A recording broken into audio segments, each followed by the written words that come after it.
I think a materialist approach to things is very, very consistent with my experience in Christian social justice. I feel like the deeper I get into anarchist practice, the deeper my faith is getting at the same time. I would hope that, securing means of life for all would be something all people of faith would say, oh yes, that's at the basis of what we believe. Those who are most marginalized know the most about the true, the good, and the beautiful. To me, it's less that I think building class solidarity is a bad thing, as much as it seems like if you don't attend to things like anti-Black racism, that's always going to get in the way of building class solidarity, actually. And when you go back, you find that a lot of revolutionary grassroots participatory movements, the precursors to what you could call the barrio assemblies and these grassroots neighborhood organizations, a lot of these were sponsored by the church. What does it mean to say that the Christian tradition is internally contradictory and there are antagonisms there and you're always being faithful to some aspects and betraying other aspects? Welcome to the Magnificast, a podcast about Christianity and leftist politics. I'm your co-host, Dean Detloff. And I'm Matt Bernico. And this week on the show, we've got a guest. It's been a while since we had a guest, and we're excited to have a good one this time, Dr. Shannen Dee Williams, and we're having her on because she wrote this fantastic book called Subversive Habits, Black Catholic Nuns in the Long African-American Freedom Struggle. It's out from Duke University Press. Dr. Williams, she's an associate professor of history at the University of Dayton, and it's an amazing book. The conversation was really fun. There's so much stuff I feel like we didn't cover in the interview, so people should definitely read the book, especially all the stuff before, we just got really into the 20th century. There's so much other stuff going on in the text, and I encourage people to pick it up. It's a really great story. Matt, what really stuck out to you about the book or our chat with Dr. Williams? So I'm not Catholic, and the history of the Catholic Church in the United States is not always at the forefront of my brain. But this was a really helpful conversation and a very helpful book to kind of fill in some of the big gaps that I think I have. I've fundamentally never really thought about how the Catholic Church was desegregated and who was doing that work. And now that I've had this conversation with Dr. Williams and I've read this book, I know the answer. And so will you once you listen to this great podcast interview. You're going to love it. You are going to love it. She's a great speaker, a great writer, and you should definitely pick up the book, Subversive Habits. Buy it from Duke University Press. They're always having these big sales. Buy it on sale. Buy it not on sale. I don't know. Go out and get it, but get your hands on this great text. There's also an audiobook version available, which is pretty neat. And Dr. Williams, as I say on the show in the interview, she is a great writer. Not every historian that we have on this show is a great writer. I won't say which ones are the good ones, but you can guess.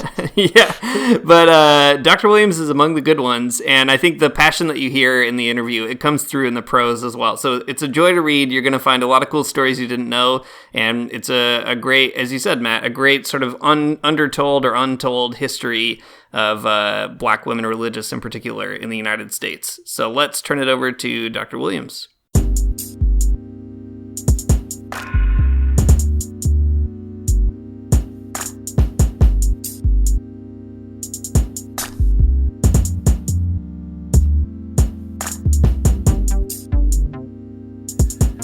Shannen, welcome to the show. We're so excited to have you, and we're ready to hear about your very cool book project. But whenever we have a guest on the show, we usually start off by asking them for an elevator pitch of their book or their project or who they are. So assuming we're on a very long elevator ride, we're going to the very top floor, take your time, and just describe your work and who you are and what Subversive Habits is all about. Okay. So Subversive Habits provides the first full survey of the lives and struggles of Black Catholic sisters in the United States. One way to sort of think about why this story is important is to think about the story of Sister Act. Specifically, for most people, Whoopi Goldberg's performance as Sister Mary Clarence in the Sister Act film franchise is the dominant interpretation of an African-American Catholic nun and the desegregation of a white sisterhood in the United States. My book argues that the story of America's real Sister Act is far more compelling and interesting.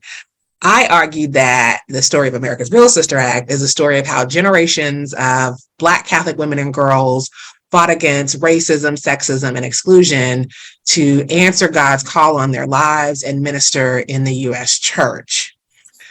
It is a story that reminds us of the African foundations of American Catholicism. It is a story that reminds us that Black history is and always has been Catholic history. And it is a story that reminds us that there has always been an articulation of U.S. Catholicism that understood that the lives, souls, and futures of Black people matter. Wow, what a great elevator pitch. If I was in this elevator, I'd go pick up this book for sure right after hearing it. Thanks. And I agree. It's a really compelling story and really amazing. I learned a lot. We want to get into some of the content of the book in a minute here, but you've talked before, at least I've seen you talk on social media or interviews elsewhere, about how writing this book was really challenging, sort of spiritually and otherwise. Can you say a little bit about what that process of writing the book is like? I mean, looking at all these stories and covering all these stories, what was that like for you? So certainly, writing Subversive Habits challenged me to the core. I am a lifelong Catholic. I am also the daughter of the first Black woman to graduate from the University of Notre Dame. But up until 2006, I did not know that Black Catholic nuns existed in the U.S. church. In fact, the only sister that I did know was Sister Mary Clarence, who was a fictional character. So it was really startling and really difficult for me to encounter this history for the first time in graduate school. And to also state very honestly, I encountered this history by chance. I went to graduate school very interested in studying Black women's history and religious women's history within the context of the Black freedom struggle, and especially within the context of Black power. I was in a seminar in African American history being taught by Dr. Deborah Gray White, who was one of the pioneers of Black women's history. And I wanted to impress my professor. So I actually went into the library one day and started going through microfilmed editions of Black-owned newspapers, looking for a paper topic. And I encountered an article from 1968 announcing the formation of a Black Power Federation of Catholic nuns called the National Black Sisters Conference. And I experienced what I can only call a metanoia, because I'd never seen a Black nun before, right? Just the title of the article, but also it included this really magnificent picture of 4 smiling Black Catholic nuns. And so my journey really began by wanting to understand more about the National Black Sisters Conference, but also wanting to understand how the history of Black Catholic sisters could be so invisible to me. And as I came to learn, also invisible to my mother, who had been educated in Catholic schools for the entirety of her education, entirety of her formal education, and who was born and raised in a city that was home to 2 of the nation's historically Black sisterhoods. And so I wanted to understand why that was. And what I came to realize very quickly was that it was impossible to, one, research this history, but also to tell it accurately and honestly without confronting the largely unacknowledged and unreconciled histories of Catholic colonialism, slavery, and segregation. When you are confronted with a silenced past, right, the greatest responsibility of the historian and the most radical thing any person can do is to tell the story that was never meant to be told. But doing so has its cost, and it has cost me a lot over the years. But nonetheless, I tell people I was on my way out of the church before I came to the project, and I stay Catholic because I've come to know these stories, because so many people and so many of these sisters and ex-sisters have entrusted me with their stories over the years. It is a story of uncommon faithfulness, of tenacious faithfulness, of heroic faithfulness in the face of unholy discrimination. It is a story that every American and every Catholic must know if reconciliation, justice, and peace are ever going to be possible. So as much as it has been a challenge for me over the years, over the past, now almost 14, 15 years of being on this journey, it is a journey that I know was necessary for me, not only as a scholar, but also as still a member of the Catholic Church. I stay because of this history. It is a painful story, but it is also a beautiful story of faithfulness, resilience, and love that I think can save us ultimately in the end. So that's why I do the work despite the pain. That's a really compelling reason behind your book. I love hearing that story, though. That's amazing. Well, let's get a bit into the stories in your book. Your book opens with a really interesting story about Sister Mary Ebo, who is a fellow St. Louisian. That's me too. Born in Northern Illinois, just like me. I don't know. Our life experiences are different, but cool. Always great to see somebody who's from the same neck of the woods, I suppose. Anyways, she worked really tirelessly in different capacities to desegregate the Catholic Church, a story I had no idea about, but loved learning about. Sister Ebo's story is a really, I think, good way into some of the bigger themes in the book, though. So before we get to those big themes, can you just tell us and our listeners about Sister Ebo and why you began your book there, about her, uncommon faithfulness? Absolutely.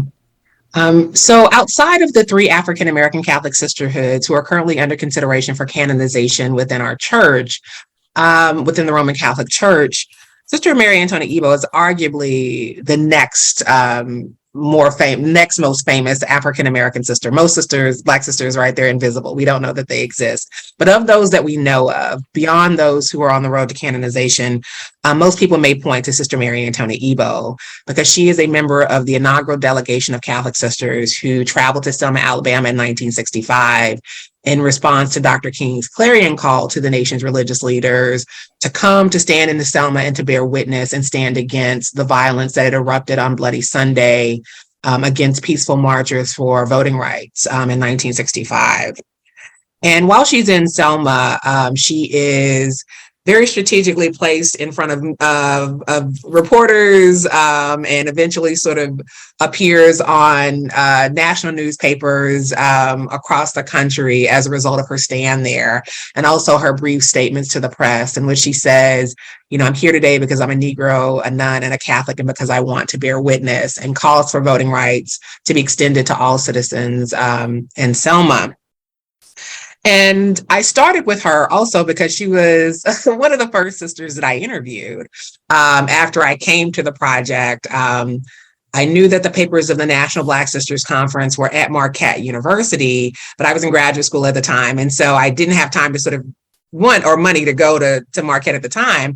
But what I did have from the materials that I was able to find was a list of sisters' names. And so I began the project by writing and calling mother houses to see if some of these women were still alive and would be willing to interview me for my paper that became my book.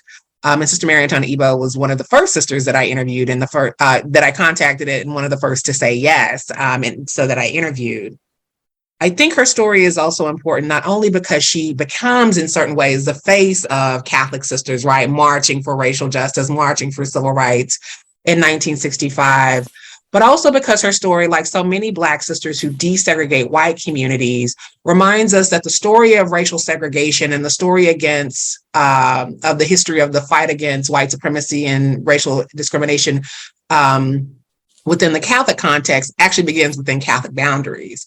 So before she ever appears on the streets of Selma, right, in 1965, she had already waged a series of battles against white supremacy and racial segregation within the church.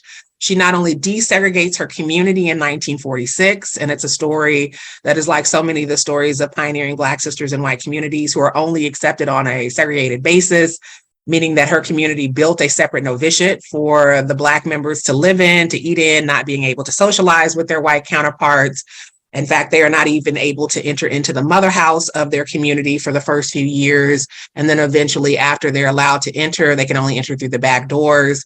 But Sister Mary Antonia Ebo is among a handful of Black sisters in white communities who we know were forced to profess their vows in a segregated ceremony.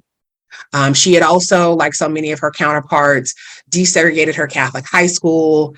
And then, which is the story of so many Black sisters who enter white communities, they are not simply desegregating their communities. They have to desegregate their communities' institutions of higher education, or the faculties or the staffs of the community's hospitals or schools that they minister in, or the parishes that they minister in. They are also young women who are oftentimes teenagers who are desegregating racial sundown towns where African Americans are not allowed to live or be in spaces in safe ways. And what I argue is that she is representative of that generation of forgotten Black freedom fighters and foot soldiers for desegregation who are unknown to us because most of the work that they are doing is done so outside of the protection of news cameras, outside of the protections and away from the communities that had nurtured their vocations. And so I started with her because I wanted us to understand that Black sisters are not just simply women religious. They are consecrated women who are called to God to serve, absolutely. But they are also a forgotten cadre, if you will, of freedom fighters, of desegregation foot soldiers. And they have broken some of the nation's most difficult racial and gender barriers, and they have oftentimes done so away from the cameras. And so beginning with her story and the pain of that story and so many details of the discrimination, the heart-wrenching discrimination that she faced, reminds us that sometimes we have to look outside of these traditional spaces in which we look for civil rights activists or desegregation pioneers, that we have to also look within the context of the Catholic Church and U.S. Catholicism, which is the nation's oldest, largest, and arguably most influential Christian denomination. That is great to hear you kind of talk the story through, because you have a real gift for storytelling, I think, even in the book, that there's a kind of literary quality. I mean, we've talked to a handful of historians on this podcast before, and some of them are, I don't know, better writers than others, we'll put it that way. But I think the passion that you have for the project really comes through in the text, and I just appreciate you kind of channeling that as well here in this story about Sister Igbo and many others. One thing that people sort of think about when they think about Catholicism is it's maybe most conservative or most regressive face, and it's understandable why. And in fact, your book talks about a lot of those kinds of qualities in the U.S. Catholic Church as well, of course. But you tell all these stories that also uncover that kind of hidden history or hidden side of both Black women religious, freedom fighters, and also a kind of a different way of thinking about what it means to be Catholic. Or I like what you said earlier, that Black history is also Catholic history. There's this kind of, I don't know, like those desegregation impulses are coming out of a commitment to the faith as well. Can you tell us a little bit about that dynamic, those contradictions in the church, and in that response to that calling of some of the sisters that you talk about in the book? Absolutely. As I stated at the very beginning, it is impossible to tell Black sister stories accurately and honestly without confronting the church's legacy of white supremacy. And that begins, if we're talking about the modern era, with the promulgation of the doctrine of discovery, with the emergence of these papal bulls that allow for the European Catholic invasions, first of Africa and later the Americas, and the seizure of the land, but also the enslavement of non-Christian Africans and later indigenous Americans. And so I have said before, I've written before, that the Catholic Church was the first global institution to say that Black and brown lives did not matter as a result of these bulls, but also as a result of the fact that the Catholic Church is at the center of the slave trade, that the Catholic Church is the largest corporate slaveholder in the Americas, that the first Roman Catholic chapel to appear in sub-Saharan Africa is built at Elmina Castle. The chapel is built on top of the slave dungeons, reminding us that the Catholic Church has never been an innocent bystander in the social construction and propagation and political propagation of white supremacy. That being said, turning our attention to the United States and the birth of Black women's religious life in the United States is an opportunity for us to think about the ways in which Black Catholics themselves inaugurated resistance to the slave trade, inaugurated resistance to slavery, and will eventually sort of lay the foundation and cement the foundation of abolitionism in the Americas as a result of the Black Catholic-led Haitian Revolution. But I wanted to turn our attention specifically to the United States because, interestingly enough, although the vast majority of people who are kidnapped and enslaved, Africans who are kidnapped and enslaved and brought into the Americas as a result of the transatlantic slave trade, end up in Brazil, which is home to the largest Black Catholic population up until sort of the end of the 20th century, the last quarter of the 20th century. It is the United States that gives the modern world its first Roman Catholic sisterhoods freely open to Black women and girls. That is a miracle. It is a miraculous development, right, within the modern church. And it happens in the United States. The oldest communities, successful communities, are born of the Haitian Revolution. So it's connected to this organized and disorganized movement of resistance, both free and enslaved Black Catholics and others who are fighting against these systems of power in which the Catholic Church in many areas of the Americas are at the top, but also recognizing that they are also in play in the United States in really important and powerful ways, reminding us that it is the nation's first Catholic Supreme Court Justice in Roger Taney, who is the first to infamously say that Black people had no rights, which the white man was bound to respect, as he is sending an African-American family back to slavery. So that is very much a part of the story. Also, the Catholic Church is the largest Christian practitioner of segregation in the United States. Those things are true. They are undeniable. That being said, we also have stories, and have always have stories, of African Americans who are fighting against this. So much of the history of early African American resistance to slavery takes place within Catholic boundaries. And when we think about what the formation of Black sisterhoods does, is that it creates organizations that force the church to acknowledge, however grudgingly, that the lives and souls and futures of Black people mattered. That these women coming into religious life dared their church to abide by its most powerful social teaching, that all people are equal in the eyes of God. Now, the white leadership of the church, from its founding, right, they have white supremacist commitments, but they are having to sort of deal with these women and the faithfulness of these Black people, free and enslaved, who are demanding their church to live by what it says. That is a powerful act. And I think it's important to sort of think about, and certainly when we look at in the history going into the 20th century, Black sisters become some of the nation's most prominent theologians, womanist theologians. But I also just want to sort of say that it does not take a very sophisticated understanding of Catholicism, of Catholic social teaching, to recognize and understand that racism has no place within the church. And so these are a people and women who are descendants of the people who built this church, free and enslaved, who are descendants of those people, both those who are of European descent and African descent, who are demanding their church to live up to its creed. And so, of course, they are going to be pioneering advocates for desegregation within the church when they are subjected to humiliating discrimination within parishes, pushed to the back of communion lines. You know, there are stories of priests who refuse to baptize Black children, refuse to sort of perform the funeral services for Black people, not only pushing people to the back of communion lines, forcing them to stand during service, even stories of priests who minister parishes where Black laywomen and Black nuns cook and clean for him. And yet when they are in line to receive the Eucharist, he puts on gloves before he hands it to them. Just really horrific documentation that is inundated, right, in the historical record. But people who are saying, no, you're going to abide by it. You're going to have to make that choice every day to disgrace God in our face. But also when we look at the Black sisterhoods, being the first to really sort of challenge and successfully challenge the anti-Black admissions policies in the nation's Catholic institutions of higher education, desegregating a host of these Catholic institutions in the era before the Brown decision, but also entering into spaces because they believe that separation in itself is a violation of church law.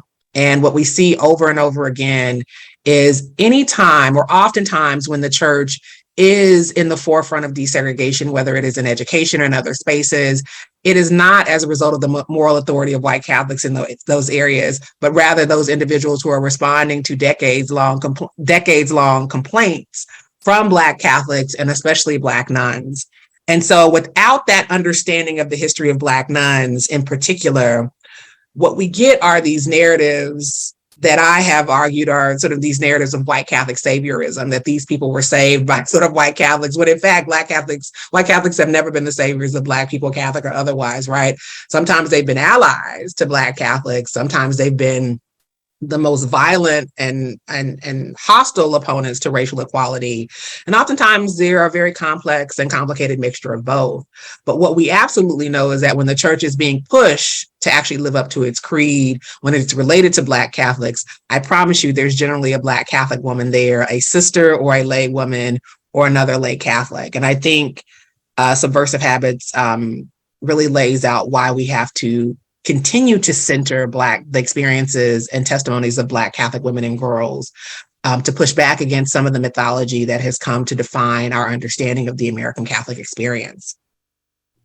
Wow, those are some pretty incredible stories, and some really important context for understanding Catholicism in the West. I think just in general, I think I'm always really struck by stories that demonstrate the multi tendency. Maybe that's the wrong word. The contradictions and tensions within something as big and complicated as the Catholic Church.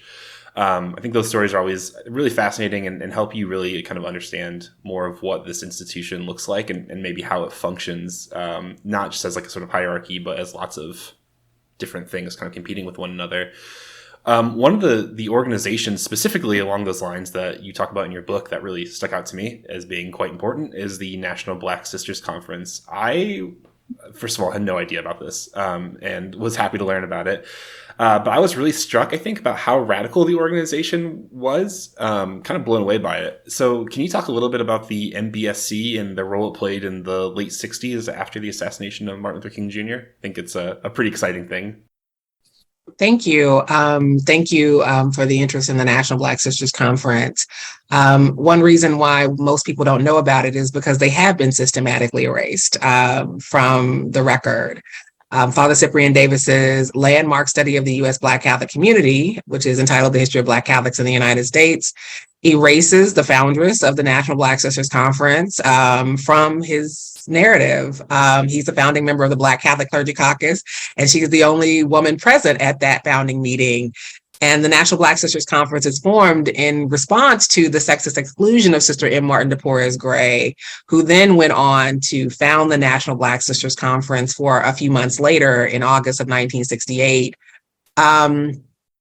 What's interesting, even if you go to the website of the National Black Catholic Congress today, which is led by priest, if you go into their timeline, the National Black Sisters Conference is missing. And I think one of the reasons for that is because it forces us to sort of grapple with this history of misogyny, ongoing history of misogyny. And also really sort of reminds us, as you said, right, if we're looking for radicalism within the Catholic Church, it's not actually going to be through the priests, it's going to be through the sisters. And their complaints, their criticisms, and also their experiences help us to understand why now the nation's Black bishops are extremely conservative. The point too is, the sisters will tell you they've always been conservative, but you may not know that if the sisters have been erased and why it took them so long to even sort of proclaim the term Black Lives Matter. But the National Black Sisters Conference, again, comes about in response to the assassination of the Reverend Dr. Martin Luther King Jr. and the organization of the nation's Black priests, who in their initial statement to the press declare the Catholic Church to be, quote, primarily a white racist institution, unquote. And it comes about, and in many ways, I would consider it to be a culmination. It's a watershed moment, but also a culmination of the experiences of Black women who not only desegregated white institutions, white colleges and universities, but also who desegregated the sisterhoods themselves, whether they are members of the Black sisterhoods who were desegregating a lot of Catholic colleges and universities, or then those who were members of white orders who then also began to desegregate a lot of Catholic institutions as well. And they're coming together really because they believe that the church may lose all credibility within the Black Catholic community and the Black community at large if it does not respond prophetically to the assassination of the Reverend Dr. Martin Luther King Jr. and deal with the individual and institutional problem of racism. So what struck me most in researching this history is to understand why these women came together, not only under the leadership of Sister M. Martin de Porres Gray, who was Pittsburgh's first Black religious sister of mercy, but the fact that so many of these young women were in communities and in congregations, those who were in white communities where King's assassination was celebrated. And many of them were either beginning to leave religious life, that was the last straw, or they figured that they needed to find some way to address this and bring their expertise, their unique expertise, because so many of them worked in white communities, because they understood white Catholic culpability in the and fomented the racial hatred that, leads to King's assassination, that they believe that they have talents and gifts that are essential to solving America's racial crisis. And so you have Black women who come together at the response of Sister M. Martin de Porres Gray, with the support of her superior and also her local bishop and the head of the organization of Catholic sisters at the time, saying that they need to do something. And what results first is not only sort of a radical organization of these Black sisters, an embrace of Black power, an embrace of Black is beautiful, sort of this emerging consciousness that that is happening in the United States, but it results in an outpouring of testimonies. The truth-telling emerges in this moment in ways in which one could argue had never sort of taken place within the U.S. Church. Because for the first time, you have the members of the Black sisterhoods as well as Black members of white sisterhoods together. Some sisters who are in white congregations thinking that they are the only sister in the United States coming together, encountering sisters that they had never known before, sharing each other's stories. And it really becomes a consciousness raising moment. And they want to sort of arguably become more relevant in the Black Revolution. And so you are talking about sisters who are going to be organizing community schools, getting arrested, picketing, all kinds of things, fighting to preserve Catholic institutions in predominantly Black communities and inner city communities, taking it to their bishops, doing everything possible in ways that we sort of see similar happening with Black women in other secular organizations, but they're doing it within the church, and they're also doing it in secular organizations as well. And what we get is, I believe, not only sort of a watershed moment, but a turning point in the history of the Catholic Church and women's religious life, and specifically Black women's religious life, that at some point, right, will produce women who will go on to break other kinds of barriers, both within the church and outside of the church. But also, I think it really is reflective of the great intellectual gifts and talents and charismatic gifts and spiritual gifts of Black sisters that had been suppressed so long in their communities. So in many ways, it's a great awakening of Black nun power. And I think what they left behind really gives us a sense of a group of women who actually could have solved America's racial crisis if they, in fact, had been given the support and resources that they needed to, or at least better put us on a path towards solving those issues. Something I really appreciate about your book, and even as you were just talking now, is I think it's easy to think of the Catholic Church as sort of removed from the world in one way or other, or many ways, right? There's kind of the world is doing its thing on the one hand, and people go to church, and church is doing whatever people do at church. They go to mass and whatever. But you really emphasize that those boundaries are pretty permeable, right? Pretty porous. What's going on in the world is coming into the church and vice versa.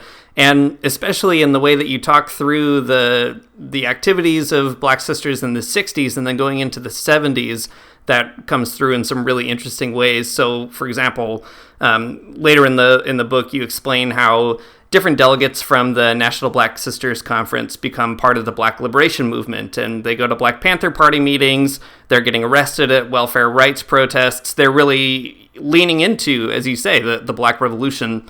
And I thought that was such a fascinating piece. We learn about, maybe in certain seminaries or other contexts, the kind of Protestant side of all this. People like James Cone, who's trying to respond to both the movement of Martin and the movement of Malcolm, but I didn't really ever hear much about the Catholic response to all that. So could you tell us a little bit about the intersection of the NBSC and Black liberation kind of going into the 70s? How did these sisters get involved? What's the response of the hierarchy? That kind of thing. Absolutely. One thing that I want to say before I do explore that a bit more is to remind, and part of what I try to do in the book, I also say, I cut 50,000 words, and I was required to cut 50,000 words out from the final manuscript. So there are a lot of stories that I didn't tell. But so many of these sisters had been active in, racial justice organizations before they entered religious life. Their parents were founding members of the NAACP, were still members of the NAACP. There are Black nuns who had fathers who were lynched, who then come into religious life, who are pioneering Black professors. So many of these women come out of activist families. And so they bring those sensibilities and those commitments into religious life, both going into the Black orders and also the white communities as well. And so by then, the time of the Black Revolution, these are not women who are completely removed from these spaces. And I also want to say this about Black Catholics. Because of the nature of racial segregation within the Catholic Church and discrimination, and in housing, Black Catholics cannot employ the same kind of parochial, restricted and live those restricted lives that maybe some white Catholics could live, right? You generally live in Black communities. Black Catholics, they listen to, spiritual music because it is spiritual. It is Catholic music, right? We have documentation. One of the, in the first collection of Negro spirituals, these intellectual gifts given to us by the enslaved, there's one spiritual called Hail Mary that comes out of Florida, which is the birthplace of Black and U.S. and Black Catholic history. But these are people who, still work and encounter Black people of differing faiths. They are far more ecumenical in their day-to-day lives, right? So they cannot be removed. And in the case of the Black sisterhoods, all of their convents and their schools are located in Black communities. So they cannot be divorced from the Black community in ways in which maybe their white counterparts could be. Some of their white counterparts, not all of them. But absolutely, remembering too, these are young people. These are young sisters who are founding the National Black Sisters Conference. They're teenagers, they're in their 20s. Many of them are college students or graduate students. So they're also on campuses where Black studies protests are taking place, that are organizing, sitting in. They are a part of these moments. They're engaging with and developing curricula and syllabi to sort of understand and learn Black studies. And certainly, as you see with the conferences of the National Black Sisters Conference, the National Black Sisters Conferences, they're bringing in all the major leaders. They're reading James Cone. They're bringing in all of these, Bernice Reagan Johnson, Dr. Vincent Harding, Dr. John Henry Clark, so many people who were involved in the development of Black theology, of Black liberation theology. And so what was really fascinating for me was to actually go through the proceedings of the National Black Sisters Conference, to really sort of begin to sort of see how these moments, these classrooms, really some of the earliest Catholic classrooms that were teaching liberation theology and Black theology and Black liberation theology was developing. And they're engaging with those individuals who were at the center of creating this in this moment. And they themselves are also participating. They're challenging. I cut out when they bring Amari Baraka. It's not in my book, but it's in their records. They bring him and he says some really sexist stuff and they push back at him very clearly at their meeting at Spalding University. The Reverend C.T. Vivian is there speaking with them. They are making themselves known, that they are capable intellectuals who want to engage with this, who can bring their own experiences, their lived experiences to bear on this history and on this theology as it is being created, as it is being formulated. So I wanted to make sure that was there. I will say that there is a book waiting to be written on the intellectual history of Black nuns and Black power. When we look at the kinds of dissertations and master's theses that emerge from these women after being a part of these conversations and these events and these conferences. So I think it's important to remember, if I could say anything, they're getting involved because, one, they want to get involved.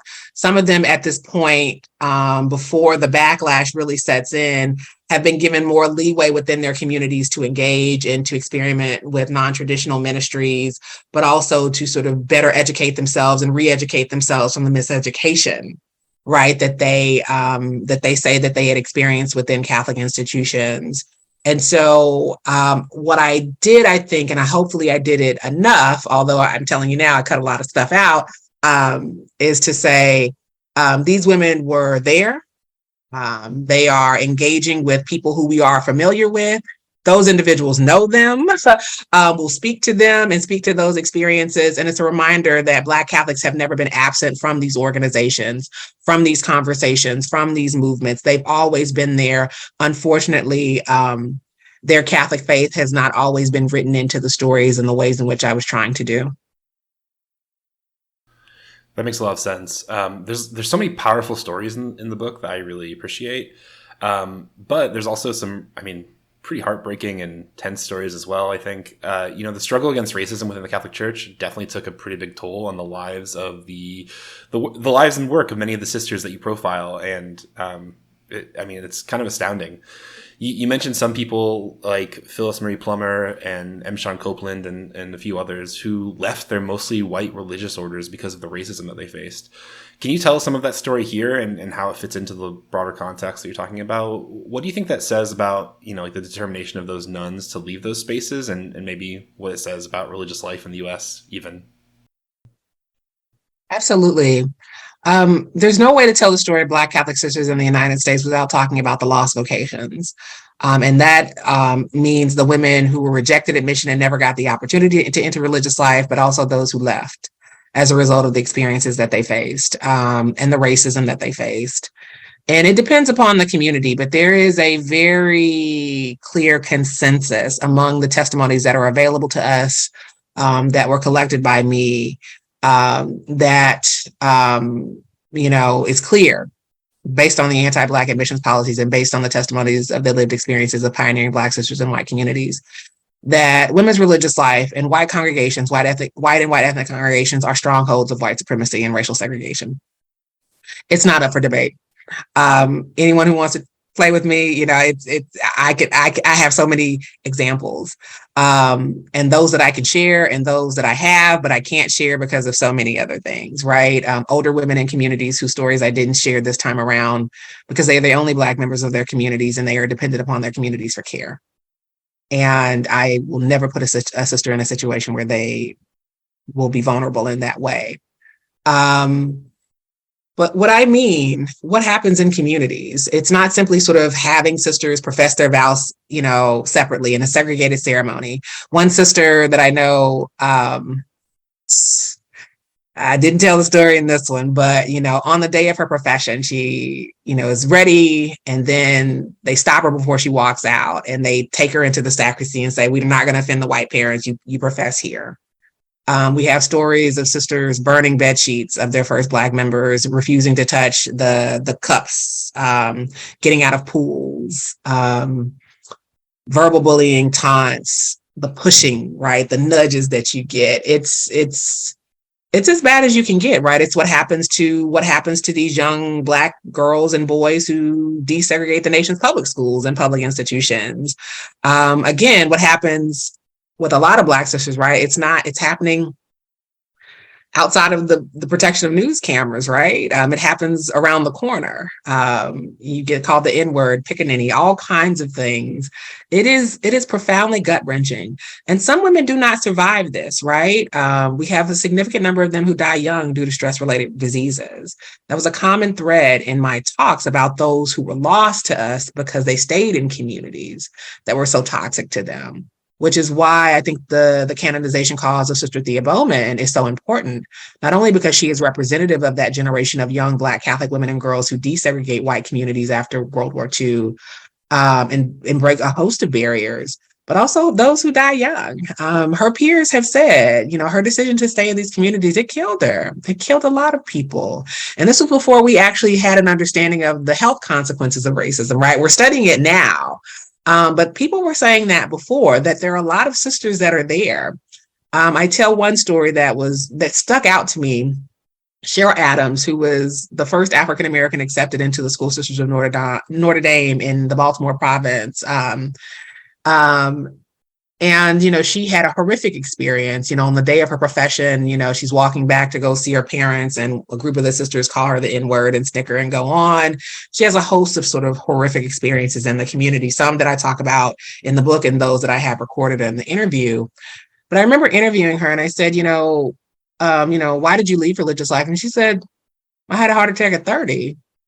They broke my heart. They shredded my heart.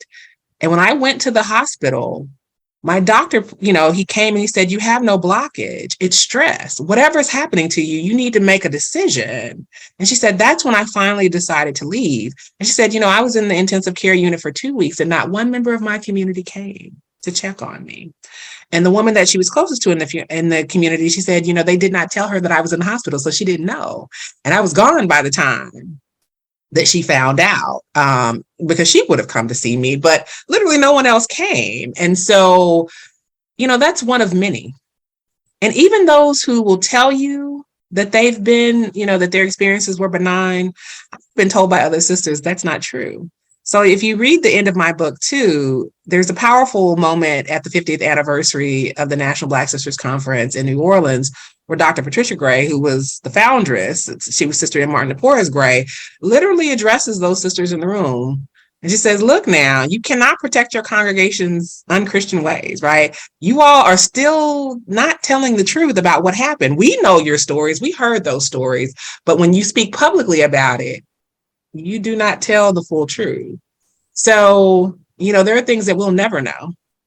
There are things, even in terms of the vocations, to understand. So many of the women that I interviewed, both those who went into religious life and lay women who never got the chance, who maybe be associate members or whatnot, they said, there's not even any documented proof of my rejection. I did not submit a formal written application. I asked my teacher.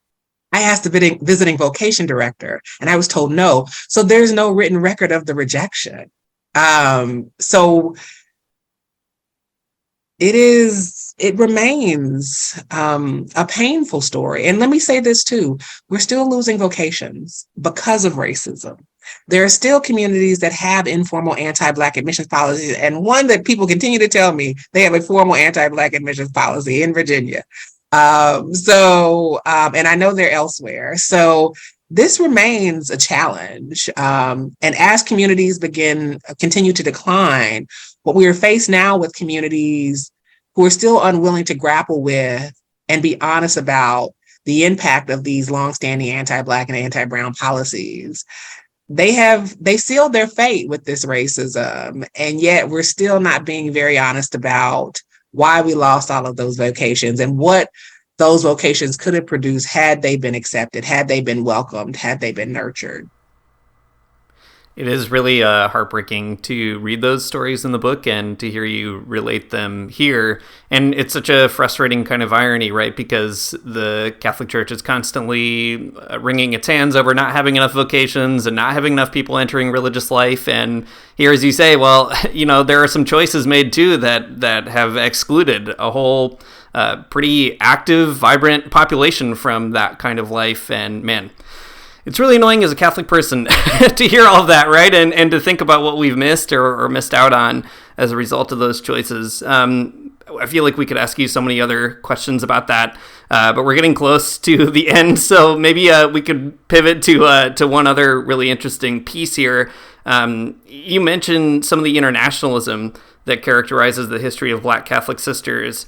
And that's something we talk about a lot on this podcast. So I guess we're just sort of naturally drawn to that. But, we think a lot about Latin American liberation theology, certain currents in Africa. And you talk about a Maryknoll sister in particular, Martin Corday Lassiter, who goes to Tanzania.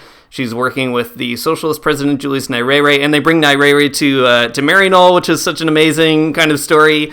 And that internationalism is so interesting because it's built into both the Black Power movement and the Catholic Church, although in obviously very different ways. So maybe you could say something about how those internationalist sensibilities come together in the experience of Black sisters. Absolutely. Even before the formation of the National Black Sisters Conference, where at least two of the delegates are from Eastern Africa, from the newly independent East African nations of Uganda and Kenya, it's important to remember that the African American sisterhoods, the oldest, the Oblate Sisters of Providence, the Sisters of the Holy Family in New Orleans, the Oblates were in Baltimore, and then the third surviving, the Franciscan Handmaids of Mary. But of all the 8 historically Black sisterhoods that were founded in the United States, they were always multi-ethnic and multilingual communities, because these are communities that are not only preserving the vocations of Black women who were rejected admission into white communities in the United States, they were always protecting and preserving those vocations from Canada, from Latin America and the Caribbean. We have early sisters who are coming from the Caribbean and Latin America and Canada coming into the Black orders because the white communities there will not accept them. I think, their stories remind us, right, that there have always been two transnational stories of American Catholicism. We only focus on, we only sort of talk about it in the context of Europe. And even when we talk about Europe, we're sort of forgetting those free and enslaved Black folks who are living in Europe, beginning in the 15th century, 16th century, who come to the United States, come to what becomes the United States and the Americas as a result of these colonizing parties, but also as a result of the transatlantic slave trade of those free and enslaved Black folks who end up being brought into the Americas as well.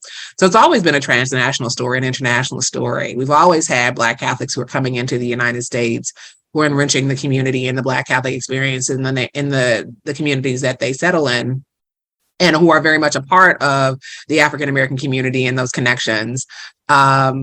But I think especially in the 1960s, not only as a result of those two African sisters who are founding members of the National Black Sisters Conference, but also because the Black Power movement is looking to Africa. The sisters are also, because they're part of the Black Power movement, they are also looking to Africa. We don't have the first African American sisters going into Africa until the 1950s, when these white communities began to desegregate and have missions in Africa and begin to send African American sisters. Now, that being said, there are plenty of examples. We know the African Americans, the Oblates and the Holy Family Sisters go into the Caribbean, they go into Central America, but they are also getting invitations to go to Africa too. They just don't have the resources to go. In the late 19th, early 20th century, we don't see African American sisters really looking to Africa and sort of the growth of the Catholic Church and the potential of sort of recognizing the global Black Catholic community until the dawn of the Black Power movement. So if you read through the Signs of Soul, which is the newsletter of the National Black Sisters Conference, and it's an amazing resource, they're talking about, we need to get to Africa. Any sisters up for Africa? Who wants to go?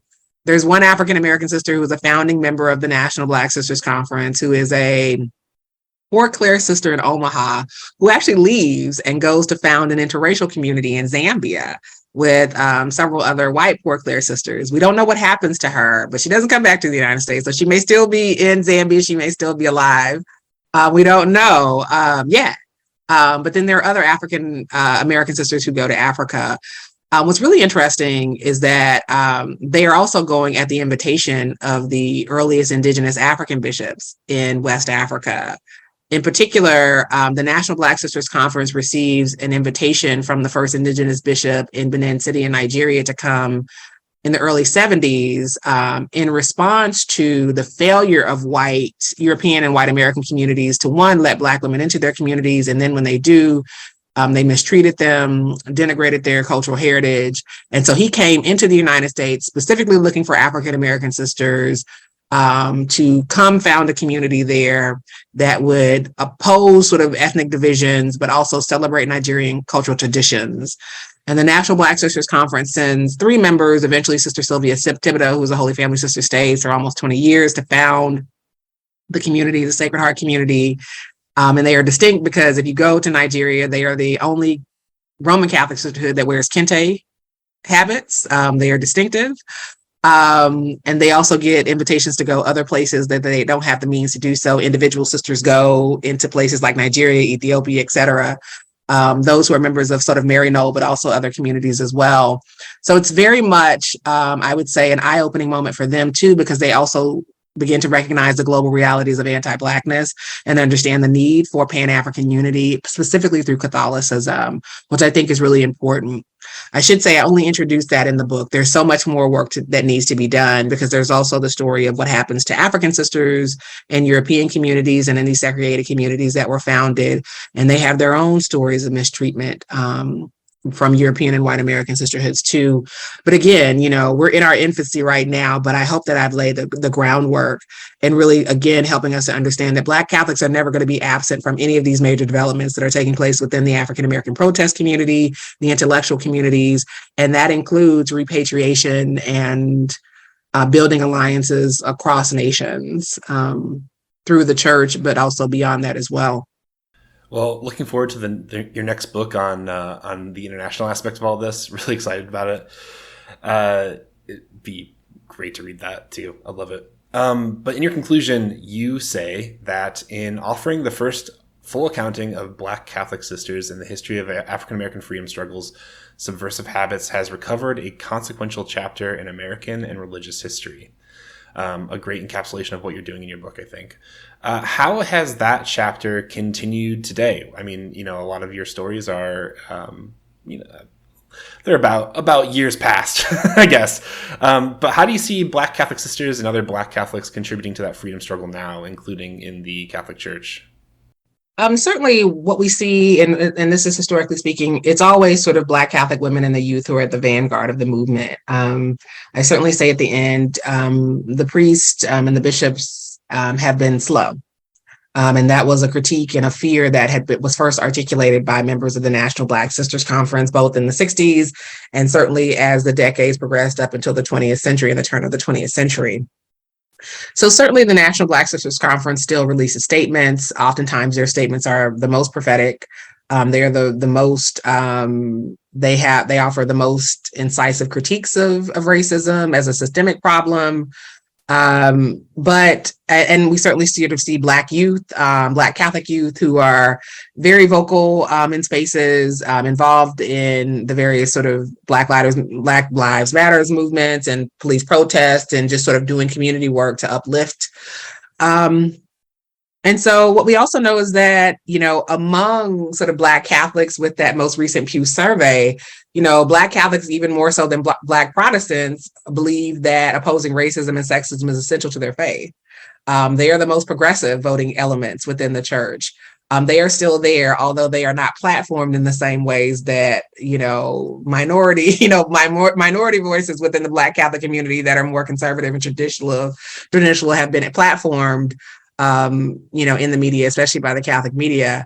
But certainly Black Catholics continue to be in the vanguard as it relates to the Catholic fight for racial justice, but they are also facing enormous obstacles, the closings of parishes and Black Catholic parishes and schools. It continues in Black communities, with many people sort of seeing that their church is completely turning its back on its faithful. But I think that people are still there. People are still testifying. They are still growing. They are still supporting the institutions that they can. I think one story that, gained a lot of international press was the example from New Orleans with the Sisters of the Holy Family, St. Mary's Academy, where two of their students provided a new proof to the Pythagorean theorem. Most people didn't realize, that's the nation's second oldest Black Catholic school, founded by African-American sisters. So still there, still fighting. The legacies are still there. The fighters are still there. In terms of the sisters, though, the numbers are dwindling. The African-American sisters. African sisters are in the United States. They are doing experiencing the same kinds of discrimination that their African-American counterparts have experienced. They are also speaking out against this work, also doing the work to serve communities in the face of this unholy discrimination. But I think where we are right now is where the nation is right now. We're just at a very difficult, we're on a precipice, right? We're going to fall or we're going to stand. I think the one thing that I will say is it is important to know this history, especially when we sort of think about, the current attacks on democracy, the teaching of Black history. It's important to understand that that's a Catholic governor in Florida doing this, in the birthplace of U.S. and Black Catholic history, and all of these things. It's a Catholic governor in Texas. That's also very similar too. The fight continues. I think what most people are concerned with is we may not have the Black Catholic institutions that we had in the past. The sisters are leaving us. The African-American sisters are leaving us.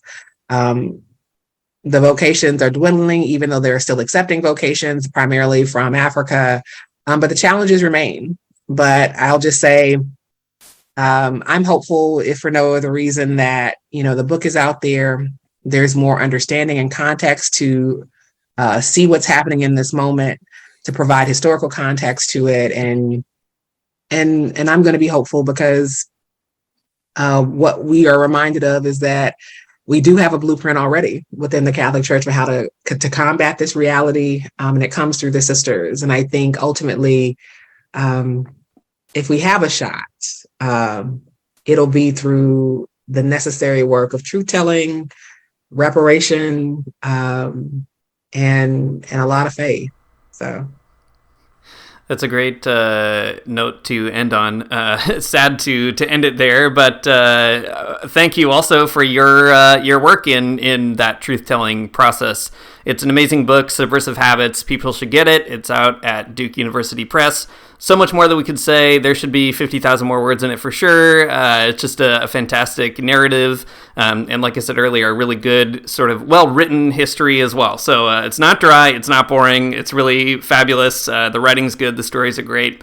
Shannen, Dr. Williams, if people want to find out more from you, or if you have anything else you want to sort of plug on the horizon, where can they find that? Where can they find you? And what might they look forward to?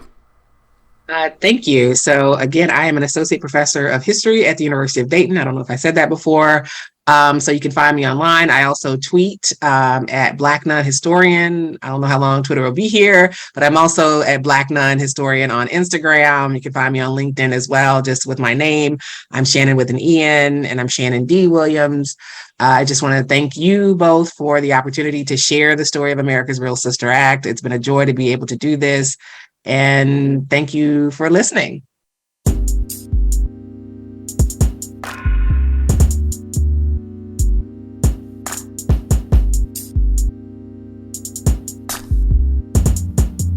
Thanks for listening to the Magnificast. If you like what you heard, you can support us on Patreon at patreon.com/themagnificast.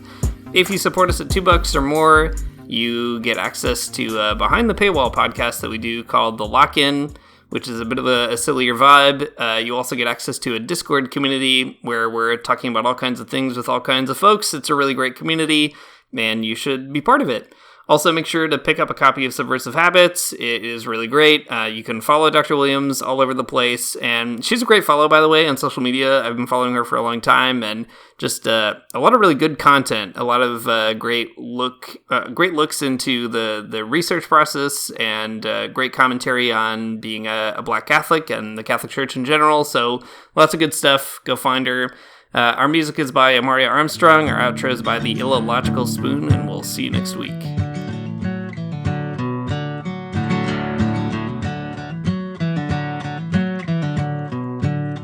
I don't wanna get up for church in the morning, souls alive.